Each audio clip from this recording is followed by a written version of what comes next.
So today we have with us McKenna McCall, who is a postdoctoral research here, working with Professor Lori Krainer and Professor Louis Bauer.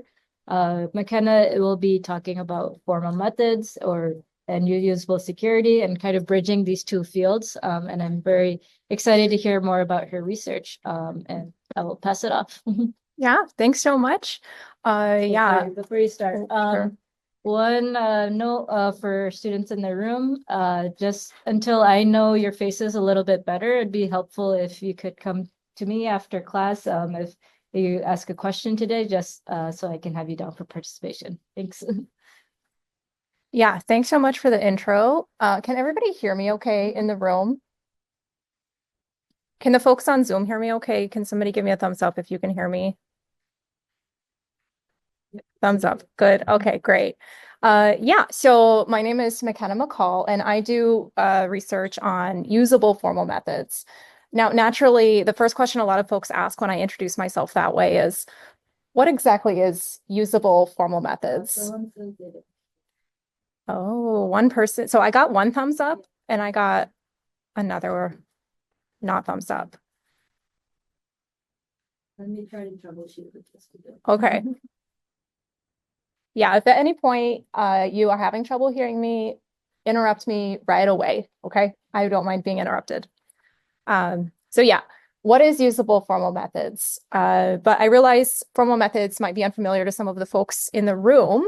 So just to make sure that we're all on the same page, I'm going to start by talking about what formal methods is. Now, when I talk about formal methods today, I'm broadly referring to techniques that involve building a mathematical model of a system, defining desirable security properties for that system, and then proving that those properties hold for the model. There are several important questions that might come up while we're doing formal methods research, some of the most basic among them being, what system are we modeling? And how can we model the system so that we balance realism with simplicity? Because remember, ultimately, the goal is for us to prove formal properties about the system. So if we model absolutely everything, that task is going to become much more difficult. So we need to be selective about what we're actually including in the model. We also need to figure out what kind of properties we want to prove and how we're going to do the proving. So what proof techniques are we going to apply?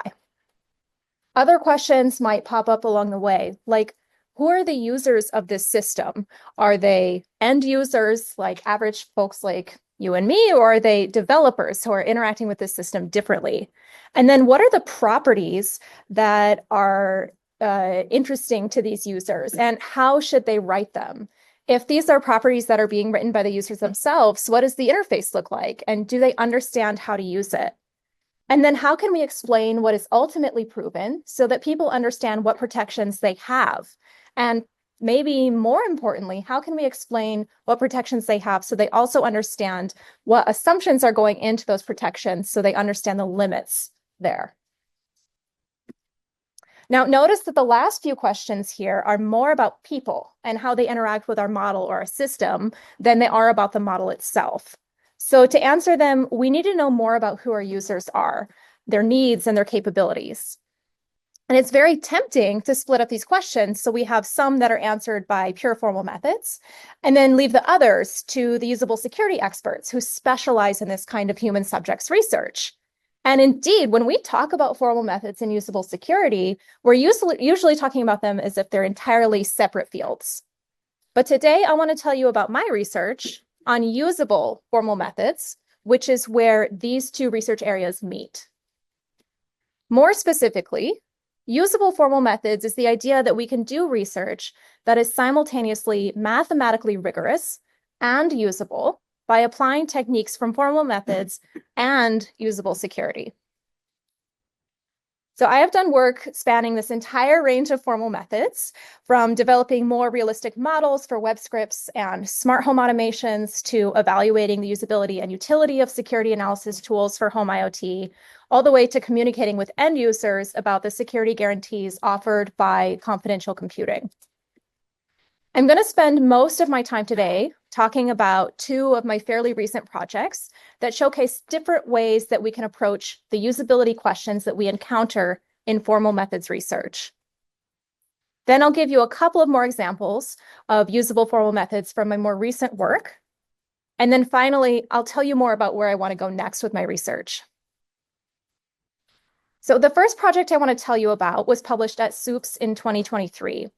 And in this project, we want to combine techniques from usable security and formal methods to evaluate the usability and utility of security analysis tools for home IoT. Now, with so many smart devices on the market, I'm sure everyone here is familiar with some home IoT, even if you don't own some yourself. There are smart voice assistants, various types of cameras, smart thermostats, locks, light bulbs, appliances, and there's even a smart fork. So truly something for everyone. Now, typically these devices can be added to your home network for remote control or integrated into other devices for new functionality or even customized with automations. And this is what's going to be the focus of my research, these automations. The types of automations that we're interested in are written as trigger action programs, or I'll sometimes refer to this as TAP. In trigger action programming, the triggering event decides when the automation runs, and the action decides what the automation does. So for example, the automation that I showed very briefly on the last slide might wake you up gently in the morning by having your light fade on slowly. So we can write this as a TAP rule. If the time is 7 a.m., then begin fading on light. Here, the triggering event is the time is 7 a.m., and the action is begin fading on light. You can also configure automations to work together with multiple devices. So for instance, you could have, I don't know, Alexa send you a notification to tell you when your kid has gotten up after bedtime and started playing with her dinosaurs and her Legos. And hypothetically, of course, this is just a hypothetical example. But obviously, with many automations, it could become difficult to predict exactly how your devices are going to behave. So for instance, if you had both of these automations configured to work with the same light, you wouldn't just be woken by this gently brightening light anymore. You'd also be woken by an Alexa notification telling you that your light has begun gently brightening, which would be really annoying. And then with other devices, you might have more serious risks. So for instance, I might install this first rule to unlock my door every night lock my door every night at 7 p.m. And the second rule to unlock my door when I get home from work. So what happens if I get home late one day after the first rule has already run? Or if I get home at exactly 7 p.m.? Is my door going to be locked or unlocked when I go to bed? Now, prior work in this area has shown that users actually really struggle to answer these kinds of questions, which could pose serious security risks if they go to bed believing that their door is locked and it actually isn't. So to help users evaluate the security and privacy of their TAP programs to find risks like these, researchers have proposed a variety of tools. One type of tool asks users what kind of properties they want to hold for their home. The tool would provide several policy templates like the ones shown here to help the user tell the tool what properties they care about. So first, the user would look through these templates and pick the thing that's closest to what they have in mind. And then they would fill out the fields in the template to reflect the specific goal that they have.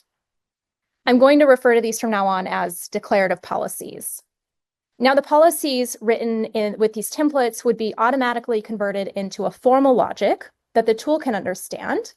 And usually this logic is going to be a temporal logic like LTL or CTL, and the tool will be a model checker. But right now, don't worry about those details. Next, the user would tell the tool what kind of rules they have installed, and the tool would determine whether or not the rules satisfy the property. Now, most of the work in this space has been from the formal method side, looking at how we can design tools to help protect smart home users. But the focus of my research is to develop both tools and ensure that the tools are easy for humans to use effectively. So to that end, we developed a study where we investigated the goals that people have for smart home automation to ensure that the types of tools that exist out there are reflective of the things people are actually trying to do with their homes. We also looked into whether templates are an approachable way for people to write declarative policies. And more specifically, we gave people a series of tasks that involved writing policies to fit a particular scenario that we thought up for them. So in one set of tasks, we would ask people to pick an appropriate template format for the scenario we thought of. And then in the other, we would give them a template and a scenario and just ask them to fill out the fields. We also looked at other things, other kinds of tools that look for just general patterns, or in our research, we call them anti-patterns because they're typically undesirable in a TAP program. And we also looked at what kind of tool feedback can be given to users to best help them fix problems that are encountered. Just in the interest of time, though, I'm going to focus on these first two research questions. We recruited 174 participants through Prolific, which is a crowd worker platform that we commonly use in usable security research to screen and recruit participants for studies. Now, like I said before, we asked these participants to tell us about their home automation goals, to understand at a very high level whether the kinds of tools that exist in home IoT literature are on the right track toward what people are actually trying to accomplish with their homes. So we asked them both to rate the importance of some goal categories that we thought up beforehand, and we also asked them to describe their goals in their own words. So more specifically, we asked participants how important they find goals related to home safety, home security, their privacy, comfort, and convenience, whether they think it's important to use trigger action programming to help them debug issues with their devices, or whether they think it's important to use trigger action programming just for fun. For each of the goal categories, we gave them an example of a goal, and we asked them to rate its importance on this 4-point Likert scale from dark maroon, meaning I don't care at all about this kind of goal, to dark blue, meaning I think this kind of goal is very important. So as you can see from all of the blue, people thought just about all of those things were at least somewhat important. People rated home security and safety a little bit more important than things like privacy, comfort and convenience, and debugging. But what's interesting to us about these results is that it suggests that a variety of tools might be relevant to our users. And also, interestingly, our participants do not think that having fun is all that important. So I guess we only recruited very serious people for this study. Then when we asked people to write out in their own words the kinds of goals that they have, we saw that the way people talk about their goals varies. Some people thought about their goals just at the high level, similar to the goal categories that I showed you before. Like this person who said, I want my home to be comfortable and secure. That's it. Others talked about specific devices in their goals. Like this person who said, I want my doors to be locked when I'm not home, and I want certain devices to be turned on at certain times of day with smart plugs like my coffee machine.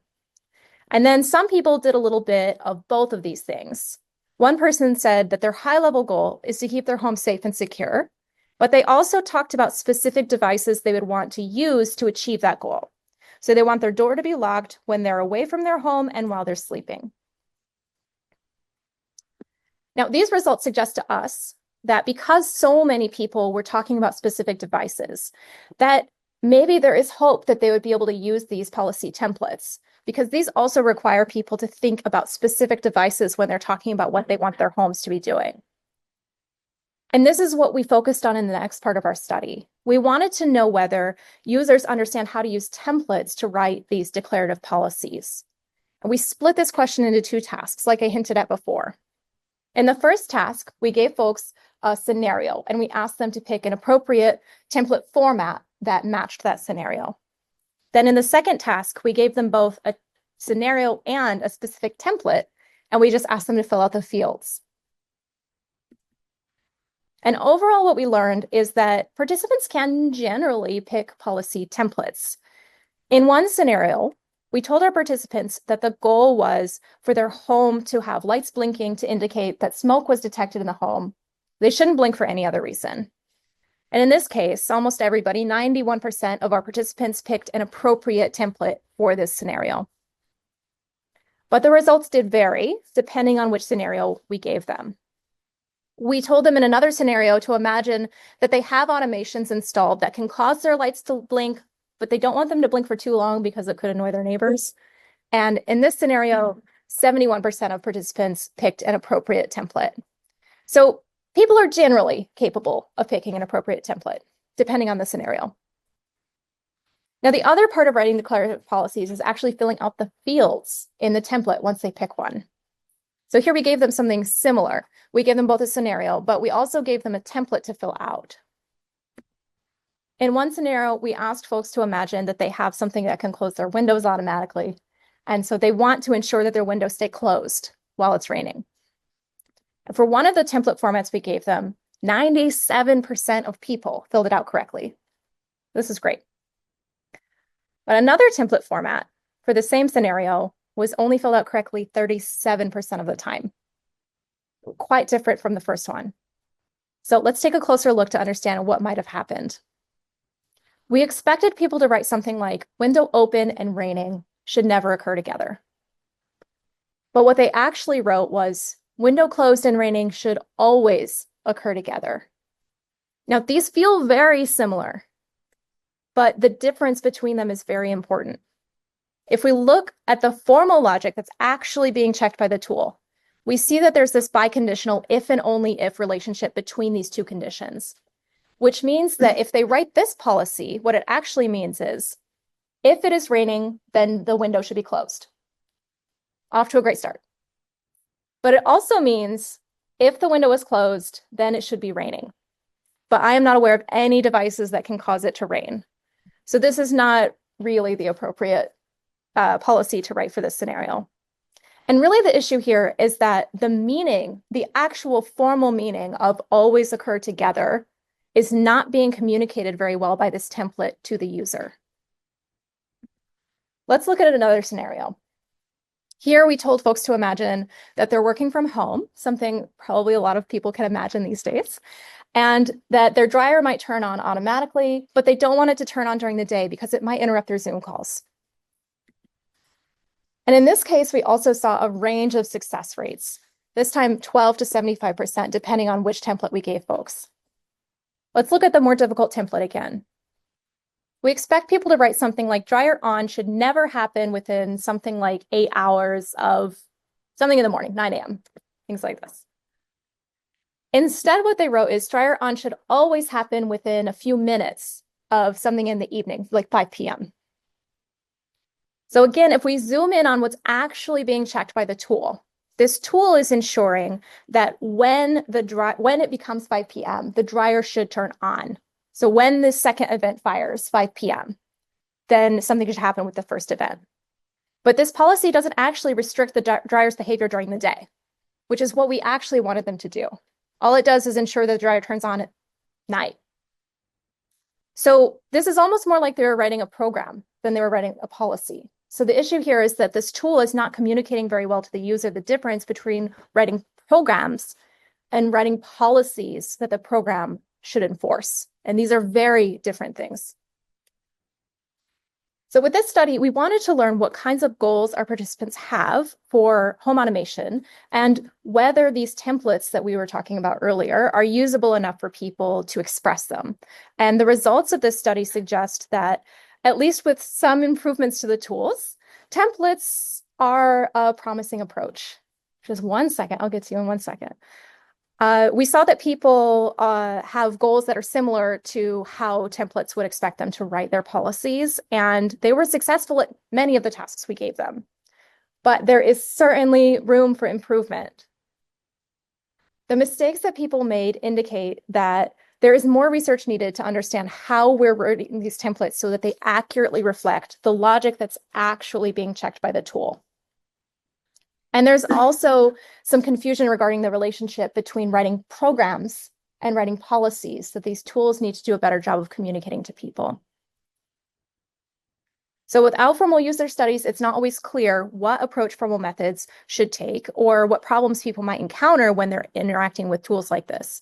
And with this project, I wanted to highlight how helpful it can be to combine techniques, both from usable security and formal methods when we're answering these kinds of questions.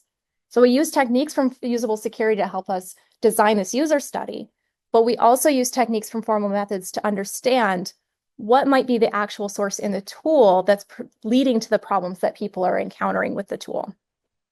And I saw there was one question, so I want to pause here. So the example that you gave about the dryer thing and the formal verification. Mm-hmm. Is that could be because there's an assumption that the dryer would only be run once in a day, and that's not being like taken care of in the template. This is a really good question. So if folks on Zoom couldn't hear, the question was about the dryer scenario that I showed. Maybe folks were assuming that the dryer would only run once during the day, which wasn't included in the template. Yeah, that's a great question. And maybe there's also a gap here between what's actually happening in the home, how these devices are actually behaving, and how we're modeling them. And later, I'm going to talk about some other gaps between the reality of how these devices exist in the home and how they're modeled in the tool. This is not one that we thought of, though, and that's a really good idea. It could be. Yeah. Yeah. I was just curious for that study, how were like the age groups or the participants like selected? So the question was about the demographics of our participants, so the age groups. That's an interesting question. So we recruited through Prolific, which is an online crowd worker platform. So typically, when you do this kind of recruitment on Prolific, your participants tend to be a little younger, more educated. They also tend to come from certain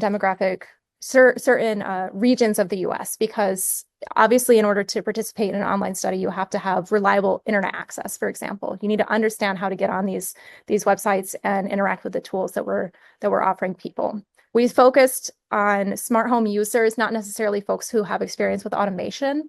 And we saw a similar demographic spread that we would expect to see on Prolific.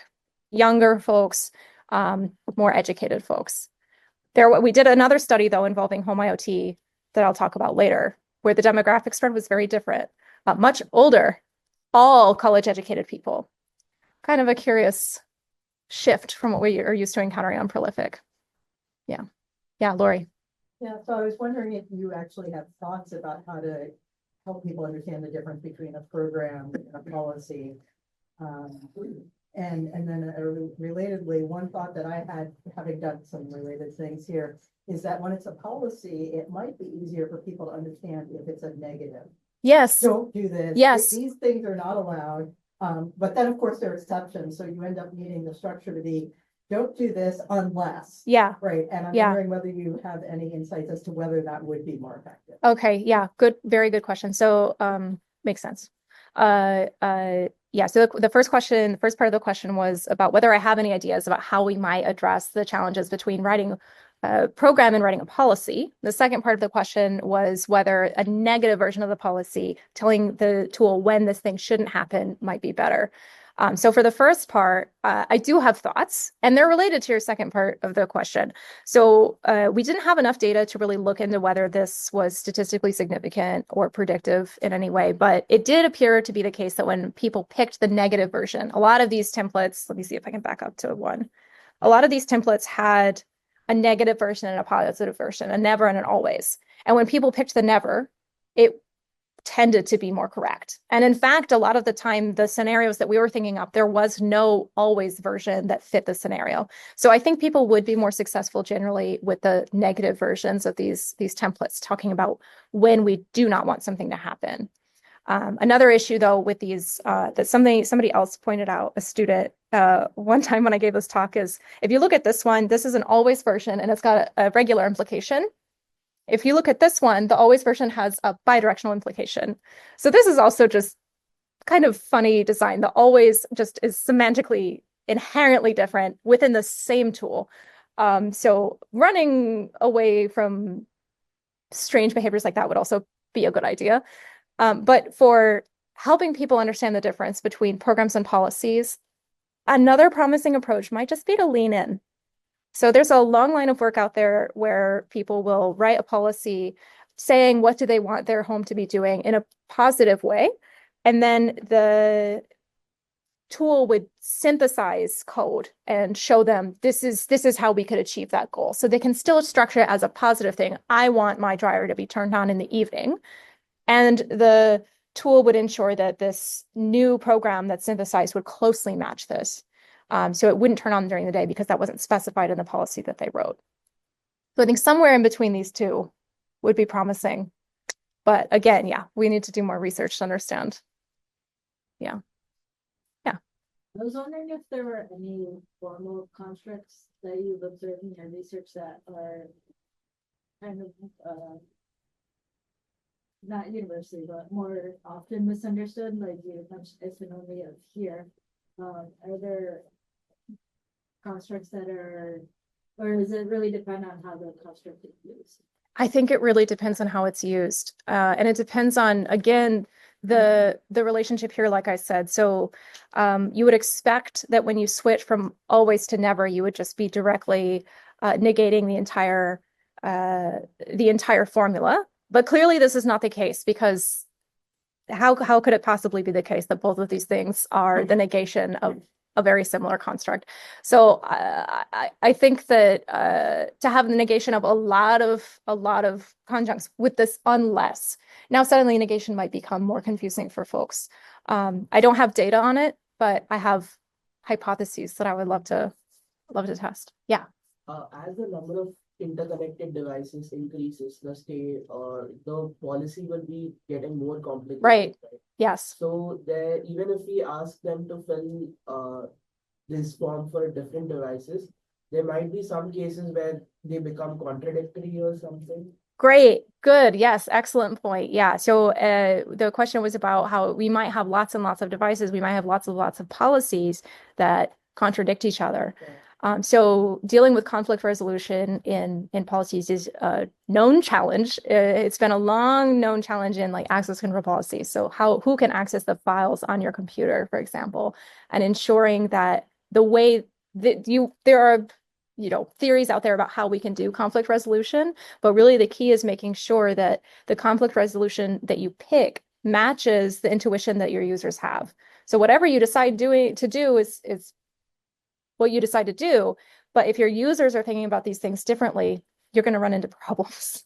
So always working with your users as you design these conflict resolution things is very important. Yeah. I think I have time one more question before I move on. Yeah. I think when users are selecting the options from the drop-down menus, Mhm. and I think there's a direct mapping between the propositions and the choices that users select. So have you considered other ways to potentially enhance the usability of the system, such as via natural language? Oh, yes. I've had other ways that we could enhance this by involving more natural language instead of these restricted templates, right? Is that what you're getting at? Yeah. So I think that is the future, especially in the world of ChatGPT and everything. But at the same time, I think ultimately what we're going to get closer and closer to, though, is some restricted policy like this. So when we're designing tools, it's very hard to design a tool that can handle any formula of policy. So you might have these constructs that says, the negation of future is hard to explain. Is there a different one I can? Oh, this means globally. So for all of the traces after this, we see this event. We want to see this second event happening. So whenever it's 5 p.m., for all of the future traces after it's 5 p.m., we should always see the dryer on. Right. So that's what this means. And if you have a tool that can take any combination of these things, it's very hard to design a tool that can take any combination of global future. This doesn't happen. And nesting these things, this is a challenging issue. So at some point you have to cut this off and say, we're only going to let you nest a few of these things. So at some point we're going to have to take whatever policy the user wrote in plain English and push it into a constrained formula like this. So yes, I think that allowing people to declare these things using natural language and converting it into a policy is a promising direction, but we still need to make sure that whatever it's converted into is reflected back to the user so that we understand that the thing that they wrote is actually what they want to have happen, and they understand that the tool is matching what they have in their head. And right now, what we have is not matching what people have in their head very well. Yeah. Okay. All right, really good questions, everybody. So moving on, the next project I want to tell you about is very different from the first. So we're moving away from home IoT. We're moving away from user studies. This research was published at CCS in 2023. And this time we didn't conduct any user studies, and we're approaching usability from a more strictly formal methods perspective. And I wanted to develop a new information flow technique based on a model that's more realistic than prior work. So this is kind of getting at one of the questions I had from somewhere over here about whether the model is taking into account realistic things that are happening in the home. But again, we're not talking about home IoT, so For now, stash that away from your head. Now, because this work requires a lot of prior knowledge about existing information flow techniques, I'm actually going to focus on explaining why we need this technique in the first place. And this is going to be more or less a story about the simplifying assumptions that we have to make in formal methods research and how we might relax these assumptions over time by updating our model. Then later, I'm going to give you some high-level intuition for how this technique that I proposed works and what security policies or properties it can enforce. So before we get into our technique, again, we're moving away from home IoT. So I want to set the scene with an example. Suppose you're throwing a party. You might go to a website like partyshop.com to get party supplies. I don't think this is a real website, so, buyer beware. Go to this website at your own risk. To make your purchase, you're probably going to make an account with a password and share information with the website to receive your products like your location and your credit card information.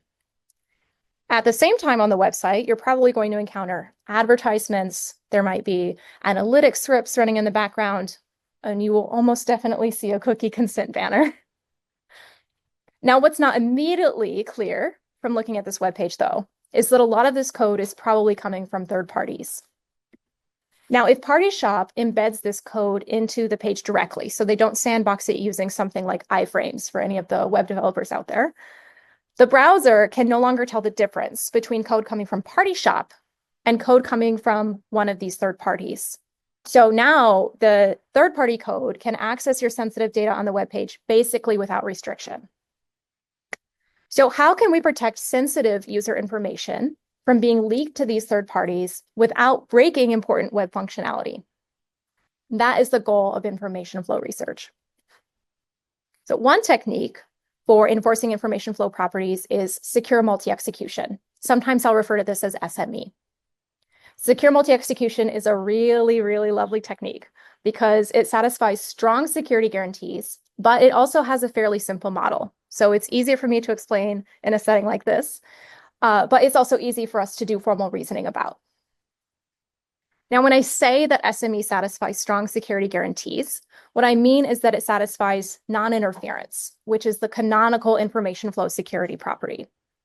So before I move on, I want to tell you very briefly what non-interference is. To protect confidential information, so information that's secret that you don't want shared with the entire world, we're going to assign everything in the application a label. We're going to use the label S to mean that the data is secret, and P to mean that it is public. I'm going to arrange the labels in this structure that's called a security lattice, which tells us which flows of information are permitted.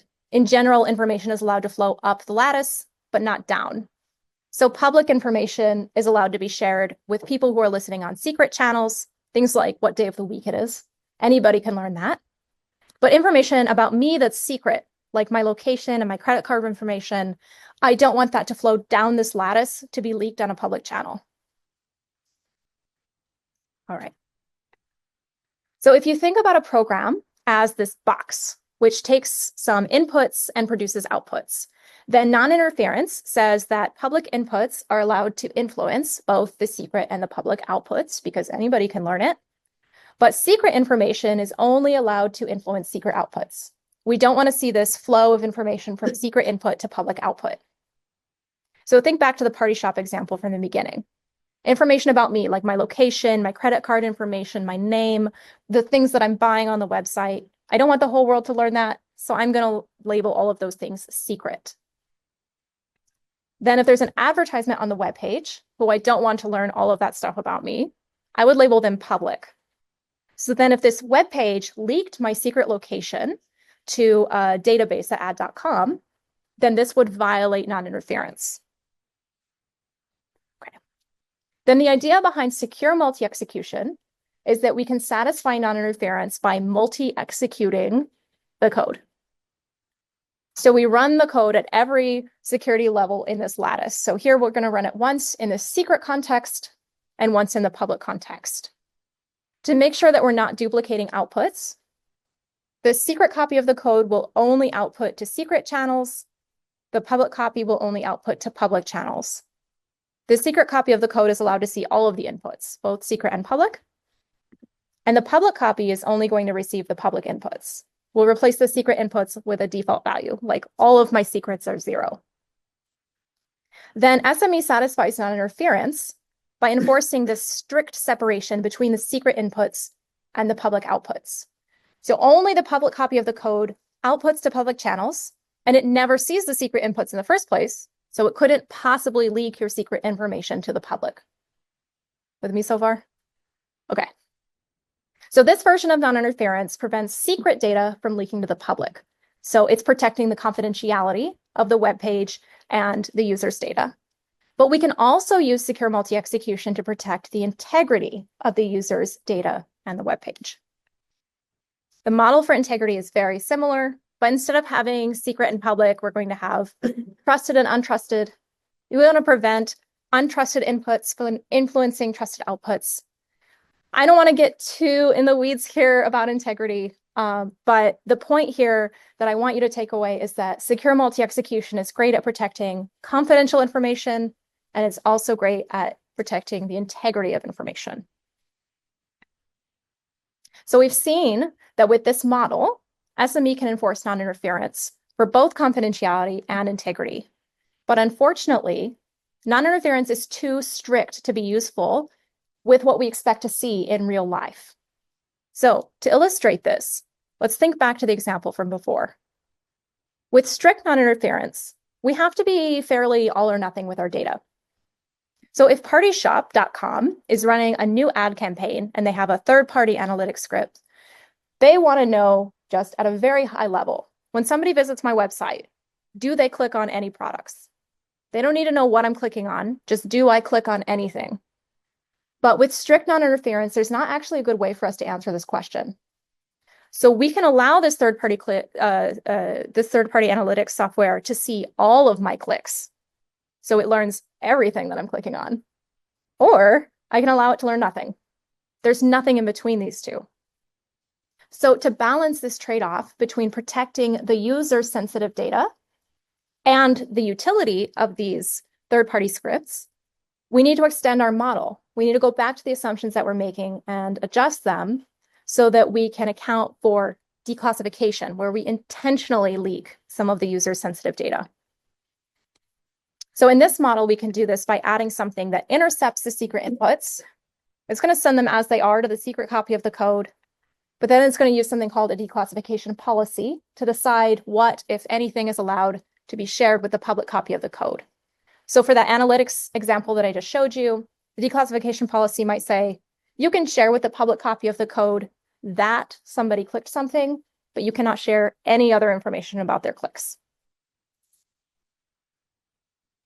So we can adjust the model to allow for controlled leaks of private data through principled declassification. But there is actually another problem with this model. It's hard to tell from this diagram alone, but this model actually assumes that the code that we're running is static. So nothing in the code is going to change over time. But in practice, this is not a realistic assumption about the web. So take a look at this website that I visited on my phone. You'll see as I scroll through the page that a whole lot of things are loaded dynamically. So if we want the security guarantees that we prove about our model to extend to what we expect to encounter in real life, we need to make sure that everything we expect to encounter is accounted for in this model. And it turns out if we extend this model just naively to include dynamic web features, this actually opens us up to new attacks. So as an example, consider the declassification policy that says the things that you click on are allowed to be declassified, but what you're typing, so the key press events, should stay secret.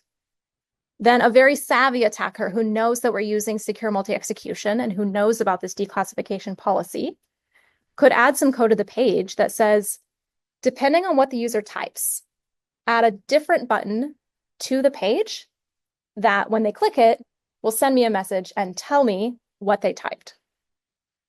So if I type 2 on my keyboard, this would add a button to the page. If I typed something else, it would have added a different button. That's the important part. And at this point, the attacker hasn't learned anything because the things I'm typing are not declassified. So they're not shared with the attacker that's listening on the public channel. But when I click the button, that is declassified and the attacker receives a message saying, McKenna, press key 2. If I had typed something else, it would have been a different button that sent a different message.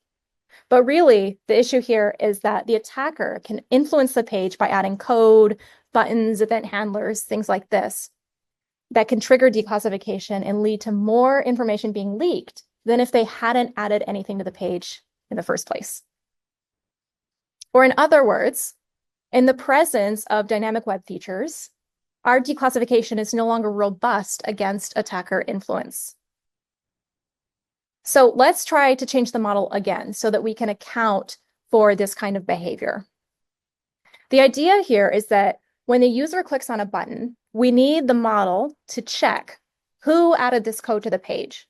Was it somebody we trust? Or was it somebody that we don't trust that might be an attacker?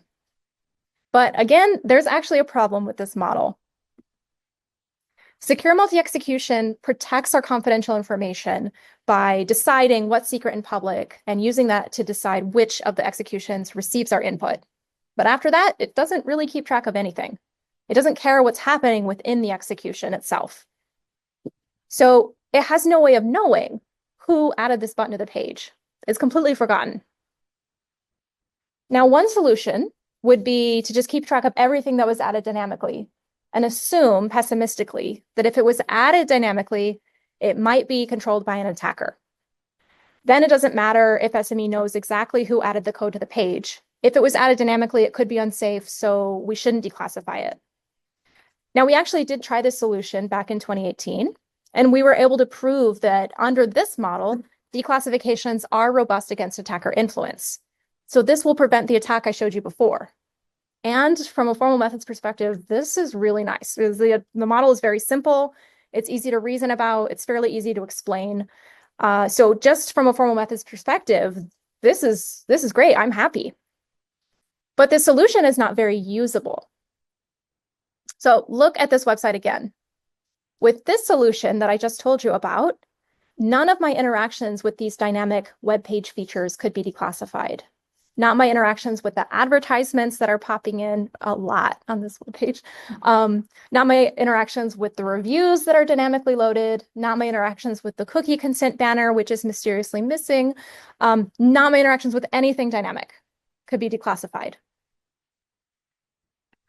So if we don't want to impact usability, we need to go back to our model again and deal with this problem where SME cannot remember who added what code to the page more directly.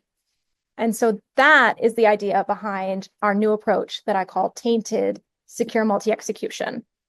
So with this approach, what we're actually going to do is append tags to everything on the web page, or taint, so that we know who added the code to the page. Then as code continues to add new things to the page, we'll propagate those tags. And then when the user interacts with something, we can just check the tag to see who ultimately added the code to the page that influenced the thing that they're interacting with. So next, let's prove that this new model satisfies non-interference. So for this, I'm going to define a knowledge-based security condition. And for those of you who are not familiar, the idea behind knowledge-based security conditions is that the program is going to be secure as long as the attacker's knowledge of what the secret inputs might have been are not refined as the system runs. Or in other words, a knowledge-based security condition will ensure that we're protecting the confidentiality of the user's data. Now, importantly, knowledge-based security conditions are becoming very popular in the information flow community, especially in the last few years. One of the reasons is that they're considered to be more intuitive than prior notions of non-interference that we were using before, but also they allow us to be very specific and measure what information, if any, is leaked. And that is what we're doing here. We're intentionally leaking information through declassification. So that's why we really want to use this knowledge-based notion of security. So formally, we're going to define the attacker's knowledge as the set of all possible inputs coming from the same web page and same declassification policy that's producing the same public outputs. So the attacker is going to think to themselves, based on the observations that I've made, here are all of the things that the user might have done to produce those observations. then as long as this knowledge set is not refined as the system runs, we know that the code is secure. So I know that it's very cold today and that I've been talking for a long time. So I'm actually going to switch things up and we're going to do something a little more fun. And we're going to play a game of Wordle. A quick question, yeah. Let's say if I do this for a site, say xyz.com, Uh-huh. and if I'm the malicious user, why don't I sit and do all the possible combinations? And if I do it, I can kind of figure out a map, right? Like if I'm clicking this, I'm getting that. Yeah. Then if I create a large enough corpus, then if I start monitoring other things, I can kind of find, if not everything, at least I can find something. You nailed it. That's exactly what the attacker's doing. Yeah. And hopefully for folks who didn't have the same aha moment that you just had, hopefully this Wordle example will help you. So I realized that at first, these knowledge-based notions of security are not actually that intuitive, but we actually do the same thing when we play Wordle. So before you make any guesses, you don't know anything about what the Wordle solution is. And there's 13,000 possible solutions to any given game of Wordle. Did you guys know that? There's a lot. But as you make guesses, the game is going to give you some feedback. So when I make my first guess, now I know that the word is not going to contain an R, O, U, N, and it must end in a D. So I can throw out a lot of these potential words. My knowledge of the secret word has been refined because I learned something about the secret word. And I continue to make guesses. I learn more things until eventually I found the solution to the Wordle game. But the attacker is doing the exact same thing when they're watching you interact with a web page. So they have some idea about what you might be doing. They don't know exactly what you're doing. But if the web page has leaked something to them, their idea about what you might be doing will be refined. They can eliminate some of those possible solutions and they've learned something. So if this knowledge set gets smaller, that tells us that the web page has leaked information and it does not satisfy non-interference. So that's just a little intuition for these knowledge-based security guarantees. We use attacker knowledge to prove that our system does not leak confidential information to the public. But like I told you before, SME is also really good at protecting the integrity of a web page. So we're also going to define a similar condition called attacker influence. Or in other words, we want to prove that the attacker doesn't have influence over trusted behaviors that the web page might take.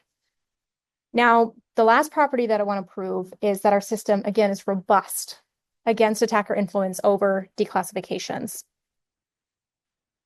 So in other words, I want to say that the attacker doesn't have influence over what declassifications are made as the system runs. But notice I was very careful about how I put these on the slides. These two conditions are almost identical. The only thing that's different is what the attacker is influencing. So this insight allowed us to actually fold robust declassification into our influence-based security condition. So we could prove both of these things simultaneously. And so the last contribution I want to highlight with this work is that we define this novel influence-based security condition that includes robust declassification.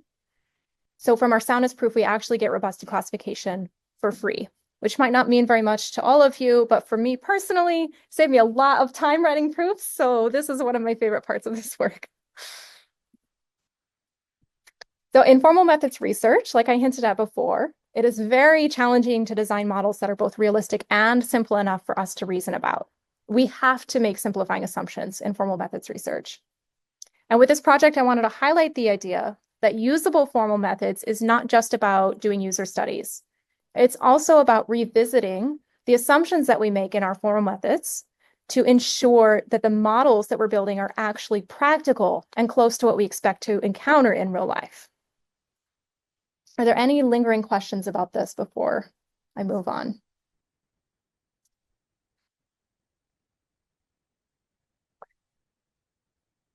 So I've told you so far about two of my fairly recent projects, one of them evaluating the usability and utility of security analysis tools for home automations, and the other one developing a new information flow technique that's based on a more realistic model than we assumed in prior work.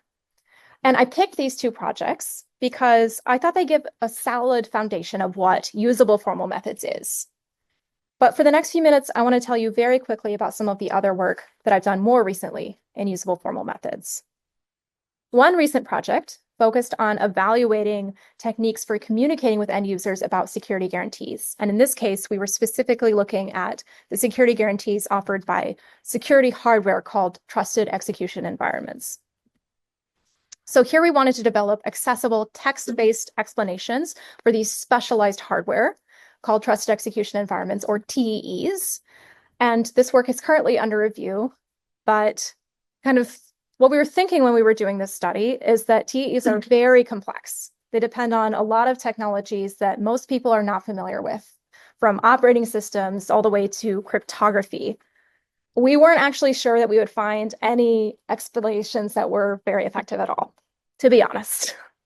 And just to zoom straight to the results, because I know that I have been talking for a long time already, we did find some effective explanations, specifically ones that avoid technical jargon and things that talk about specific threats that TEEs can prevent. And this might seem like an obvious finding, right? Don't use technical jargon. This seems obvious, but again, these are such complex pieces of technology that we were not sure we would find anything that was effective in our study. So this was a bit surprising for us. But we didn't just measure comprehension in this study. We also looked at how our explanations affected folks' willingness to use the technology that we talked about in our study and their belief that their data would be safe when it's protected by a TEE. And perhaps even more surprising than the first result is that even these effective strategies that we found for explaining TEEs had no effect on these other dimensions. And it seems like part of the issue is that people have concerns about technology that TEEs just cannot help with. So for instance, one person in our study talked about deep-seated trust issues with technology in general. They said, you do understand that people don't trust technology, right? Other people seem turned off by the idea of being told to trust something that they weren't so sure about. This person said, I don't trust my information will be secure, especially with the words trusted environment. And another person who said, it comes across a bit like, yeah, trust me, bro. Your medical records are totally safe, bro. Trust me, bro. There's an acronym. You like acronyms, right, man? So some concerns here that really have nothing to do with the technology behind TEEs. Maybe just the name itself. And this seems like a negative result, but unexpected results like these are part of what is so fun and challenging about working with humans. So I'm going to tell you about another project now that also wasn't going exactly the way that we anticipated, but led to interesting results nonetheless. So the goal of this project was similar to the information flow project I talked about before. We want to adjust our formal model to be more holistic, but this time we're looking at home IoT. So this is related to the question that I had before. Now, most of the security analysis tools for smart homes that I've talked about today use a very simplified model of the home. They might know things like there exists a smart speaker, a light bulb, and a thermostat, but they don't know much else about where they are in the home, who specifically can interact with them, important things like this. The location of a device specifically might affect who can interact with it and how. So, for instance, an Alexa in a private office, where only one or two people might interact with it, poses very different security risks from an Alexa in a living room, where a lot of folks might interact with it. Sorry for anybody on Zoom who has an Alexa that's yelling at them right now, by the way. Didn't think about that when I set up these slides. And then both of these pose very different security risks from an Alexa in a bathroom for obvious reasons. So in a recent study, we wanted to explore whether incorporating real-world context like device location into an information flow analysis might lead to more accurate results than an analysis which doesn't account for location at all. So to help us evaluate the tool that we ultimately built, we interviewed smart home users to build up a large data set of real home automations and information about where in the home they're being used and who can interact with them and how. During the interviews, we also performed a live information flow analysis to get a baseline to compare the tools against. This work is also currently under review at CCS. Now, we did a lot with this study, as I just hinted at, but the main goal was to understand the viability of this new analysis, right? So I am just going to jump straight into it. Should you use a location-enhanced analysis? That's what you care about most, right? Now, like most things in security, there are benefits and drawbacks. So I'm going to make a pro-con list. First, the pros. This is an information flow analysis. So I mentioned earlier, all of the data needs to be labeled. This is inherently subjective and difficult to do in practice, but with a location-enhanced analysis, some of these labels are easy to do because they're just easy questions like, where is your device located? Most of us know how to answer those kinds of questions. So this makes the labeling process a lot easier. We also found that the analysis identified more security violations than the version that didn't account for device location. So this is great too. And even just the process of talking through device locations and how people might interact with them helped the folks in our interviews identify some of the security problems that might pop up in their home that they hadn't already thought about. One person said, I'm realizing all the little security flaws that I didn't actually consider before. This definitely makes me rethink some of my stuff here. On the other hand, the runtime performance of our analysis wasn't always good. For especially complex homes, it didn't scale very well. So it needs some optimizations. And it was flagging more things, so it was also flagging a few things that users didn't care about, more things than the baseline analysis. Now, some people were okay with this. Other people said, I feel like it's just going to be another annoying pop-up that I got to get rid of to continue doing what I'm doing. So another challenge that we should address. And these trade-offs are pretty normal in security, though. So these results were somewhat expected.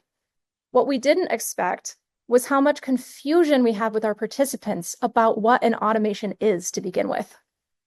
So we wanted to recruit people who use automation, like I talked to you guys about at the beginning of the talk. Things that allow your devices to work together, customizations that a user might make for their devices to work automatically on their behalf. But several participants made it through all of our screening, multiple rounds of screening, all the way into our interviews, before we realized what they thought of as automation was just built-in functionality, things like setting timers and controlling other devices through voice commands that automatically showed up in their Alexa. And at first we were very worried. We revisited our screening process. We actually asked people to submit photos of their automations because we couldn't figure out any other way to communicate with them about automations. I used the same strategies I've used here with you all, but it wasn't really getting through with all of our participants because people just don't know the things that they don't know, right? But what was interesting is that these built-in functionality, while we were talking to the folks that made it through our screening process, we learned that they can also lead to security issues. So for instance, one person told us that they connected Alexa to their smart oven so she could turn it on with her voice. And when we asked her how she would feel if somebody walking by her porch talked to the Alexa on her porch and used that to turn on her oven, she was understandably horrified. And this isn't traditionally considered an automation, but there's not any reason that we can't model it like an automation and include it in our analysis. So this project is a really good example of not only finding unexpected results by working with humans, but having those unexpected results lead us to research insights that probably wouldn't have occurred to us if we hadn't talked to folks to begin with. So you've heard me talk extensively about the work that I've already done so far, informal methods spanning from developing new models to how we define security conditions and how we communicate security guarantees. But the work in usable formal methods is far from over. For the last couple of minutes, I want to tell you about some of the work I intend to do next. Moving forward, I want to continue to build on the work I've already done in the home IoT space. My previous research in this area has given me insight into what is working well for people as well as what needs improvement. So one of the things I quickly said earlier is that templates are a promising approach if they are carefully designed. So I want to do more research to understand what it means to carefully design policy templates. And improving the usability of policy templates should have impact outside of home IoT as well. I've heard of folks in other areas that I talk to at conferences and things. I ask them, well, how are your users going to specify languages? And they just say quickly, oh, we'll make some templates. And I get very excited. So that is one of the areas that I'm intending to work more on. And then I also hinted earlier at how difficult it is for folks to label things for an information flow analysis. So I have plans to investigate further how we can model information flow programming languages and other analyses to reduce the burden on the humans providing these labels. So the typical information flow model assumes that everything has a label, like I said before, which for a lot of reasons is a challenging ask. And this, I believe, is one of the barriers to information flow analyses being more widely adopted. There's a lot of research in this area, but if I had to guess, a lot of you probably hadn't heard about information flow before I started talking to you today, right? There has been research in this area about how we can alleviate some of this burden, for instance, by allowing people to leave some of these labels unspecified, but nevertheless, these are still not very widely adopted. So I'd like to shift my focus from end users, who I've mostly been researching this whole time, to developers so that we can better understand how we can design programming languages and other analyses to address these challenges. And with that, I want to thank you all so much for being here to hear about my research in usable formal methods. And I think there is still some time left in class if there are any lingering questions. If you don't want to ask questions here in front of everybody, you can always scan this QR code to find my website and read all of my papers. They're all uploaded there for free for you to access, or you can always email me and we can talk more. Thank you all so much.